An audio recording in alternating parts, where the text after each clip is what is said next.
Alrighty, now on to Steward. Like always, these are the best perk picks right over here. You can end the video, you know what I mean? But let's go over now why I chose each one, why some are 50-50, and all of that. Like always, playlist down below for all of the other ones I've done. We are just about there, okay? Alright, so Steward, obviously to get more of it, you have a lot of different food in your inventory. Not that hard to do. Just go to any town, really. Improve settlement prosperity and build projects. That's only as a governor, so you can't really even do that. So pretty much the best you can do it is the food variety. But as you get a higher steward, you will increase your, what do you call it? Your party size by, as you get higher, the more party size.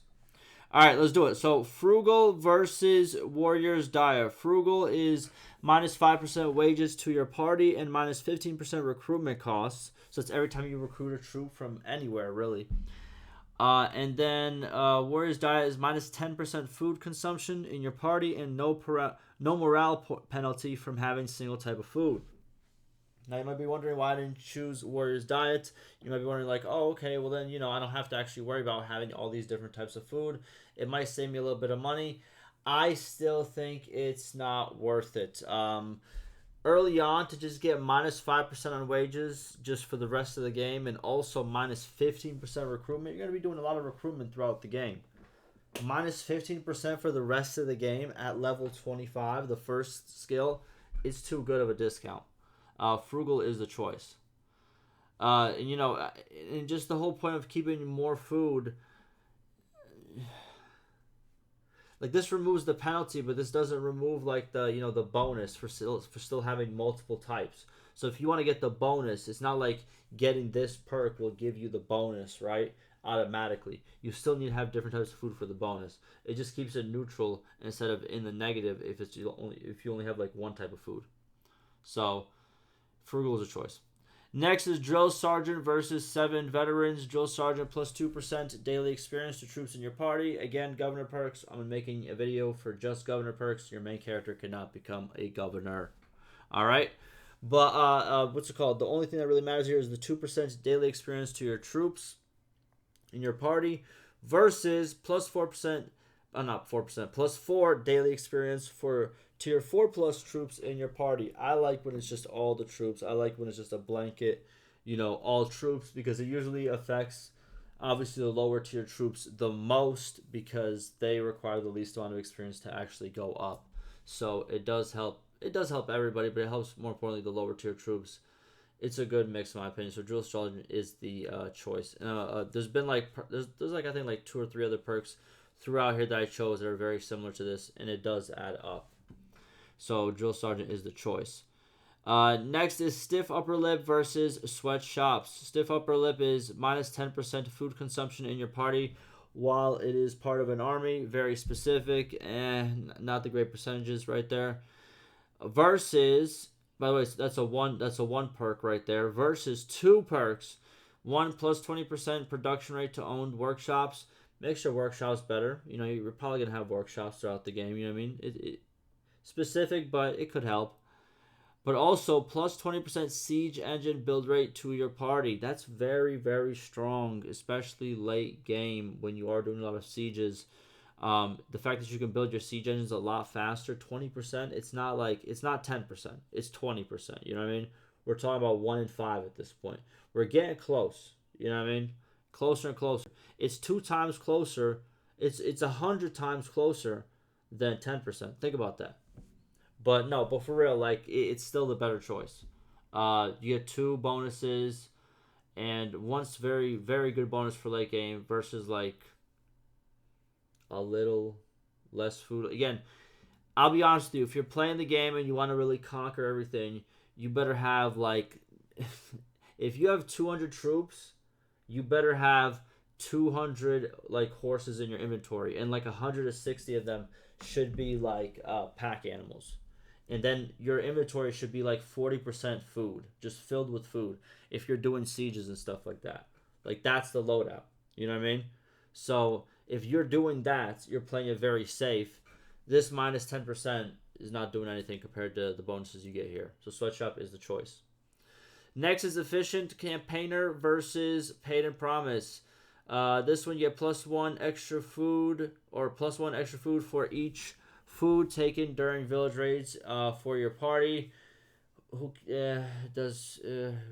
okay, you're going to raid a grain village, you're going to get 1 extra grain that costs like 2 or 3, you know what I mean? Sometimes like 2 to 5 gold in a town. You know what I mean? It's not... I don't know. And then you also have minus 25% troop wages in your party while it's part of an army. That is pretty good. I'm not going to lie to you. But Paid and Promise has minus 25% companion wages and recruitment fees. Companions are expensive and they do cost more in wages. So minus 25%, very good. But also you get this ability that I like a lot, especially late game. If you have a lot of, let's say for example, you don't have a lot of inventory space, but you already have a lot of gold as well, but you're really deep in the enemy territory. You don't want to just like bog yourself down with all of the items that you get from like a battle, but you also don't want to waste it. This is a good way to use it for something else, which is the ability to pretty much like whenever you're done, when you get to the screen with all the items, if you just select what you want and then just the rest, you just like still leave on the left side of the screen, that will discard these things. And as you can see right over here, the ability is called Discarded Armors are donated to troops for increased experience. So when you do this, all the armors that you just discarded, they will be pretty much, calculated and given a number and then given to each troop with the experience, which is really good. So it's an easy choice right here, Paid and Promise. And then also a very easy choice is Giving Hands. So Giving Hands versus Logistician. Here's why. So Giving Hands, it does the same thing as Paid and Promise, but it also adds weapons. So now whenever you discard armor and weapons, they'll be distributed to your troops for experience, which again, very, very useful.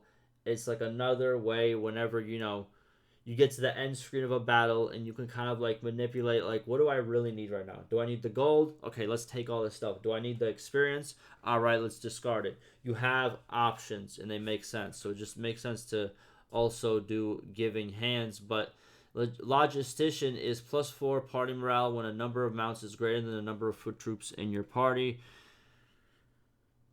It's peanuts compared to this ability. You know what I mean? So Giving Hands is the easy choice. Next is Aid Corps versus Relocation. Aid Corps, wounded troops in your party are no longer paid wages. It is unethical, but you do save some money, especially late game when you're fighting a lot of battles and you have a lot of wounded troops. And then Relocation is +25% influence gain from donating troops. You already gain barely any influence from donating troops. +25%. Yeah. This is gonna save you a lot more money in the long run than the influence you're gonna gain from doing this, like donating troops. Like you really have to be very secure in your position to donate a lot of troops, unless you just got back from like a big battle and they had a lot of troops because they were prisoners. Then you recruited them as troops and then you have to drop them off somewhere.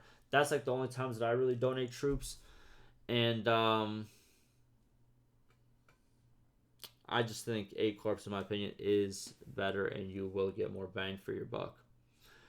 Next, Gourmet versus Sound Reserves. Gourmet, double the morale bonus from having diverse food in your party. That's very cool. Again, if you have a lot of food in your party, which like you should do that, right? That's kind of also how you gain more Steward. This will give you double the morale bonus, right? Okay, but it's like I said, it's pretty good. But Sound Reserves is minus 10% troop upgrade costs and minus 10% food compensation during sieges in your party. It's 2 versus 1, minus 10% troop upgrade costs. Again, just going with the theme of just like all of these like ways where you just skim a little off the top. We're not doing anything ethical again, but we're saving a lot of money. And the minus food consumption is also good. I'm not saying it's a 50-50. It is very strong, the first ability, but it is a 1 versus 2. And I just think Sound Reserve still kind of beats it. Next, contractors versus forced labor. Contractors plus minus 25% wages and upgrade costs of the mercenary troops in your party versus prisoners in your party provide carry capacity as if they are standard troops.